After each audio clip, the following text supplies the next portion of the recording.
Okay, and let's now send it to, yes, Andre Mulia is here. Eh, hindi lang sinabi ng tama sa akin na mali talaga High yung school, sikat. fresh high school graduate yan eh. Oo, kaya nga eh. Pero papasok na uli yan. Oo nga. Okay, Courtside Report brought to you by Mighty Bond, Mighty Fast, Mighty Strong, Mighty Bond. Go, Andre Mulia. Tamang-tama, very timely. Malapit na ang pasukan sa school. Anyways, just a quick update on San Sebastian. I had the chance to talk to Coach Roger earlier, and when I asked him to predict whether they will win or not in today's game, he just gave me a smile and simply said, we will see from the attitude of the girls. It really depends from there. He said that yesterday during training, aside from the adjustments they made on defense and offense, they also gave special attention to the mindset that they need for today's game. Now, like what Sue Roses mentioned earlier, everyone is all set to give it their best to give Jeng Boli her very first championship in the Shakey's B-League.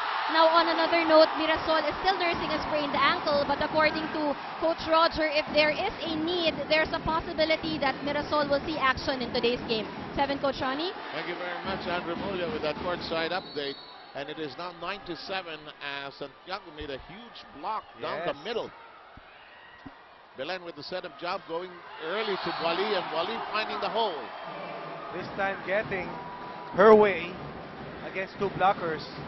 Jeng Boli and Aiza Maiso just going at it. The best scorers in the entire league playing well today. Mikasa is the official ball of the Shakey's B-League, and we are jam-packed again. Balse nearly hijacked there. Here we go with the setup. Oh! Simply because Belen was out of position there. Yes. Alam mo, nangyari din ito ng game number 2. Coach Roger Gorayev was really hard to bump si Belen. Telling Belen to always hustle for the ball. Be in the exact location to be able to set up that ball for her attackers. Hindi sanay si Roses doon sa takbo ng setter eh. Hindi siya dapat ang pumunta doon Yes. eh. Hindi niya move yun eh. Hop, almost a faulty setup job, toss up by Benito. But here we come with Balse, Santiago, the differential. Carolino is hijacked by Belen and Roses. San Sebastian only had 5 blocks in game number 1. They lost that match. In game number 2, they had 15. They won game number 2. Carolino hijacked by a Mighty Bond, Mighty Strong, Mighty Fast, Mighty Bond block. We're close and tight here in the opener. 9 serving against 10 here. We complete the rotation with Wally serving. Excellent stoppage on the back row. Oh, well done. Dindin Santiago is not just good for blocking. If there's an opportunity for a hit, she goes for the kill. UST in the lead by 2. 11 against 9. The youngster looking out here to play hard against the veterans of San Sebastian. Princess Cruz unable to handle that. The points have gone one way or the other. They're alternating at this point. As expected. With the way the series has been played, that team with that's the best spurt, Curato could not roll away. Now that's something you just can't allow to linger in your mind. Wala na yun, mali na yun. You have to go to the next play.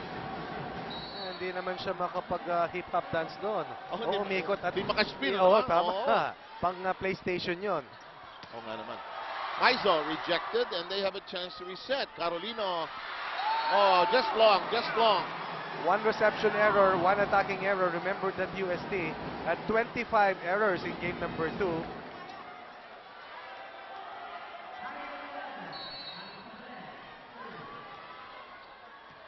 Balse, Makundangan. Have you noticed that here today with Santiago in the middle, there are more opportunities for UST to try some combinations? Yes. And let's see if Di Makulangan will read that well. So far in the first 2 games, she has outplayed itong si Belen. But eventually, San Sebastian winning game number 2. Let's see how well the multiple attackers of UST come out here today. Maizo, well done! Belen was not there to transition from the blocking to receiving.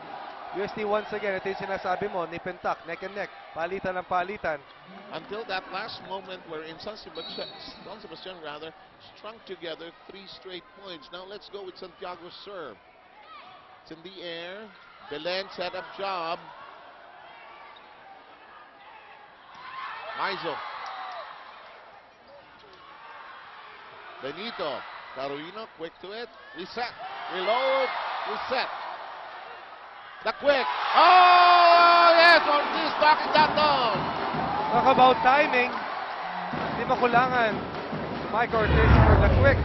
San Sebastian's defense not quick enough with the reaction time. Nice play here for Uste. Ang galing naman ng pagkakalagay lang ng Timing is bola. sakto. No? Just well done. J. Mark's the best grilled tuna in town. Long.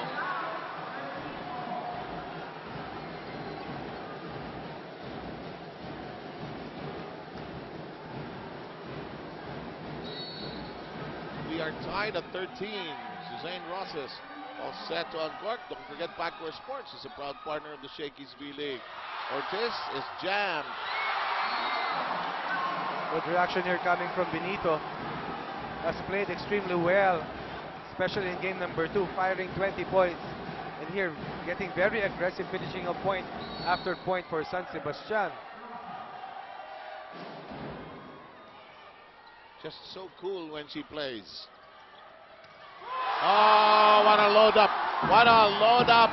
Aiza beginning to hum here. That's coolness under pressure. Aiza Maiso, time and time again, has been on the dot.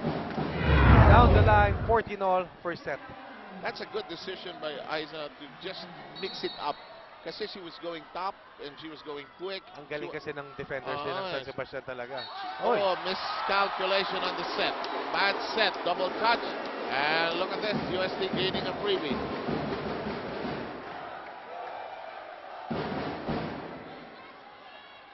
Shaq De Los Santos coaching hard along the sideline, telling his front line to stay close to the block. It's in the air, well done. Balse, jam, top, managed to elbow it over. That is a check ball. Excellent. Excellent exchange here. You transition from offense to defense and defense to offense. And Benito once again with a quick reaction. Down the line attack as well.